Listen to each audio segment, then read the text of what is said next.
Hi friends, இன்றைக்கி நம்ம எதை பற்றி பார்க்க போகிறோம்னு பார்த்தீங்கன்னா க்ரீஸிங். லூப்ரிகேஷனில் ஒரு செக்ஷன் தான் வந்து பார்த்திங்கன்னா க்ரீஸிங் சொல்கிறது. இந்த க்ரீஸிங் வந்து பார்த்திங்கன்னா நம்ம வந்து மேனுவலாக பண்ணிகிட்டு இருந்தோம். இப்போ வந்து என்னென்னு பார்த்தீங்கன்னா ஆட்டோ க்ரீஸர் வந்து வந்துருச்சு. அதை பற்றி தான் நம்ம இந்த வீடியோவில் வந்து டீட்டெயிலாக பார்க்க போகிறோம்.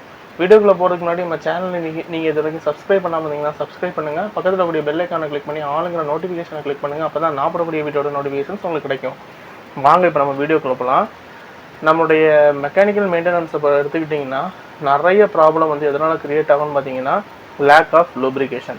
இந்த லூப்ரிகேஷனில் வந்து பார்த்திங்கன்னா ப்ராப்பராக பண்ணுறதுக்கு வேண்டி பிஎம் ஷெடியூல்லேயே வந்து பார்த்திங்கன்னா ஆயில் சேஞ்ச் ஓவர் க்ரீஸிங் வந்து தனியாக வந்து நம்ம சார்ட்டு போட்டு வச்சுருக்கோம்.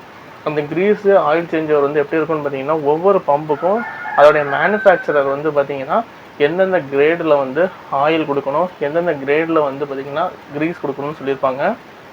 அதை பேஸ் பண்ணி நம்ம வந்து பார்த்திங்கன்னா சார்ட்டு ப்ரிப்பேர் பண்ணியிருப்போம். அது வந்து பீரியாடிக்கலாக நம்ம வந்து அதை வந்து சேஞ்ச் பண்ணுவோம். ஒவ்வொரு ஆயில் சேஞ்ச் வரும் பார்த்திங்கன்னா மேக்ஸிமம் ஒன் மந்த் இருக்கும். 1 month ஒன்ஸ் வந்து நம்ம வந்து பழைய ஆயிலை வந்து சேஞ்ச் பண்ணிகிட்ருப்போம். ஓகேங்களா? இதில் வந்து என்ன ஆகுதுன்னு பார்த்திங்கன்னா நீங்கள் என்ன தான் எஃபெக்டிவாக நீங்கள் வந்து ஆயில் சேஞ்ச் ஓவர் க்ரீஸிங்கை பண்ணாலுமே உங்களுக்கு வந்து எக்யூப்மெண்ட் வந்து ஃபெயிலியர் வருது. இந்த எக்யூப்மெண்ட் ஃபெயிலியர் வந்து எதனால் வருதுன்னா லேக் ஆஃப் லூப்ரிகேஷன்.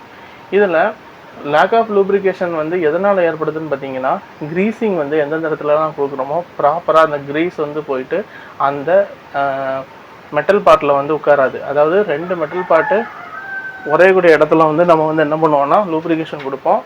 இதில் வந்து பார்த்திங்கன்னா நம்ம வந்து அந்த ப்ராப்பரான க்ரீஸிங் போகாததுனால என்ன ஆகும்னு பார்த்தீங்கன்னா உங்களுக்கு வந்து அதில் ப்ராப்ளம்ஸ் வந்து க்ரியேட் ஆகும். அப்போ நம்ம என்ன பண்ணணும், அந்த க்ரீஸிங் வந்து ப்ராப்பராக பண்ணுறது எப்படி? இது வரைக்கும் நம்ம வந்து என்ன பண்ணிகிட்டு இருந்தோம்னு பார்த்தீங்கன்னா நார்மலான க்ரீஸிங் கன்று இருக்குல்ல, அந்த க்ரீஸிங் கன்னில் வந்து பார்த்திங்கன்னா நம்ம வந்து க்ரீஸ் வந்து ஃபில் பண்ணிடுவோம். க்ரீஸை ஃபில் பண்ணிவிட்டு எந்த இடத்துல வச்சு க்ரீஸிங் பண்ணணுமோ அந்த இடத்துல மேனுவலாக நம்ம வந்து பம்ப் பண்ணுவோம். ஓகேங்களா? இது வந்து மேனுவல் பம்ப் வச்சு பண்ணுறது. இன்னொரு மெத்தட் என்னென்னு பார்த்தீங்கன்னா கம்ப்ரஸ்டு ஏரை வந்து கொடுப்பாங்க. கம்ப்ரஸ்டு ஏரை கொடுத்துக்கிட்டு அதில் வந்து எவ்வளோ க்ரீஸ் வேணும்னு சொல்லிட்டு நம்ம வந்து செட் பண்ணிட்டோம்னா போதும். அதை வந்து க்ரீஸிங் பாயிண்டில் வச்சோன்னா க்ரீஸ் வந்து பார்த்திங்கன்னா ஆட்டோமேட்டிக்கலாக அதில் போய்ட்டுருக்கும். இந்த ரெண்டுமே வந்து பார்த்திங்கன்னா பீரியாடிக்கலாக நம்ம தான் வந்து பார்த்திங்கன்னா மேனுவலாக செய்கிறது. இது ஆட்டோ சிஸ்டத்தில் இருந்தால் எப்படி இருக்கும்? ஓகேங்களா? இப்போ அதை வந்து பார்த்திங்கன்னா டெவலப் பண்ணி என்ன கொண்டு வந்திருக்காங்கன்னு பார்த்தீங்கன்னா எஸ்கேஃபில் வந்து பார்த்திங்கன்னா ஆட்டோ க்ரீஸர் இருக்குது. நிறைய பிராண்டில் வந்து போட்டுட்ருக்காங்க. இருந்தாலும் நம்ம வந்து பார்த்திங்கன்னா எங்கள் பிராண்ட்லலாம் எஸ்கேஃபில் இருக்கக்கூடிய ஆட்டோ க்ரீஸர் தான் நாங்கள் யூஸ் பண்ணிகிட்ருக்குறோம்.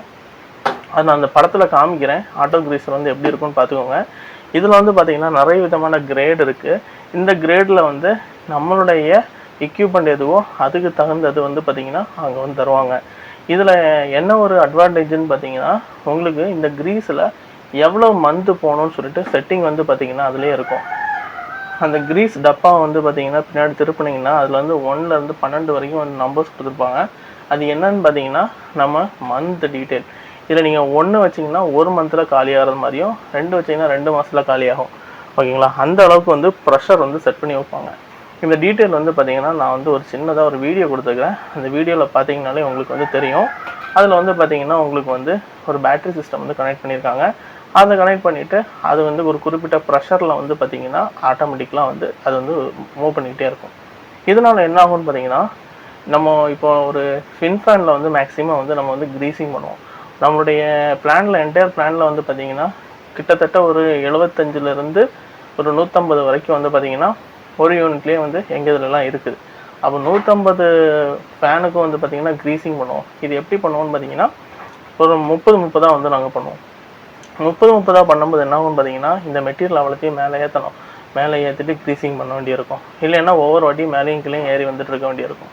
ஓகேங்களா? ரெண்டாவது அந்த பின், அதாவது அந்த க்ரீஸ் அடிக்கக்கூடிய பாயிண்ட் வந்து பார்த்திங்கன்னா எக்ஸ்டெண்ட் பண்ணி கீழே வரைக்கும் கொண்டு வந்துட்டு ஃபுல்லாக அடிக்க வேண்டியிருக்கும். அப்போது அந்த க்ரீஸ் வந்து தேவையில்லாமல் வேஸ்ட் ஆகும். அந்த லைனில் இருக்கக்கூடியது வந்து பார்த்திங்கன்னா உங்களுக்கு ஸ்டாக்னண்டாக அப்படியே தான் இருக்கும். நெக்ஸ்ட் டைம் வந்து நம்ம க்ரீஸிங் பண்ணும்போது அதுவும் வந்து வெளியே வரும். இந்த மாதிரி பார்த்திங்கன்னா நிறைய வந்து ப்ராப்ளம்ஸ் வந்து அதில் இருந்துச்சு. அதுக்கப்புறம் என்ன பண்ணோன்னு பார்த்திங்கன்னா இந்த எஸ்கேப்பில் இருக்கக்கூடிய இந்த ஆட்டோ க்ரீஸரை வந்து பார்த்திங்கன்னா அதில் ஃபிக்ஸ் பண்ணோன்னா என்ன ஆகுதுன்னு பார்த்திங்கன்னா நார்மலாக யூஸ் பண்ணுறத விட க்ரீஸோட குவான்டிட்டி வந்து கம்மியாகுது. மீன்ஸ் நம்ம வந்து எவ்வளோ பர்ச்சேஸ் பண்ணுறோமோ அந்த இது வந்து பார்த்திங்கன்னா ஸ்டாக்கில் வந்து பார்த்திங்கன்னா கம்மியாகுது. ரெண்டாவது உங்களுக்கு வந்து வைப்ரேஷன் வந்து நார்மலாக இருக்குது.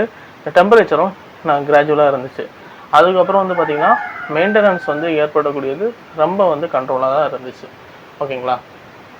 இதனால தான் வந்து பார்த்தீங்கன்னா ஒவ்வொரு சிஸ்டம் அப்கிரேட் பண்ணும்போது அதுக்கு தகுந்த மாதிரி உள்ள மெட்டீரியல்ஸை வந்து நம்ம வந்து நம்மளுடைய பிளான்ல இம்ப்ளிமெண்டேஷன் பண்ணோம்னா நம்மளுடைய பிளான் வந்து எஃபெக்டிவாக இருக்கும். ஓகேங்களா? இது வந்து பார்த்தீங்கன்னா ஆட்டோ கிரீசர். இந்த ஆட்டோ கிரீசர் வந்து பார்த்தீங்கன்னா நீங்கள் உங்கள் பிளானில் வந்து யூஸ் பண்ணிட்டு இருந்தீங்கன்னா நம்மளுடைய கமெண்ட் பாக்ஸில் வந்து மென்ஷன் பண்ணுங்கள். என்ன பிராண்ட் யூஸ் பண்ணுறீங்க, உங்களுடைய இது எப்படி இருந்துச்சுன்னு சொல்லி கொடுங்க. ஓகேங்களா? தெரியாதவங்க ஆட்டோ கிரீசர்னு சொல்லிட்டு ஒன்று இருக்குது, அதை வந்து தெரிஞ்சுக்கோங்க. வேறொரு வீடியோவில் நான் வந்து சந்திக்கிறேன். தேங்க்யூ.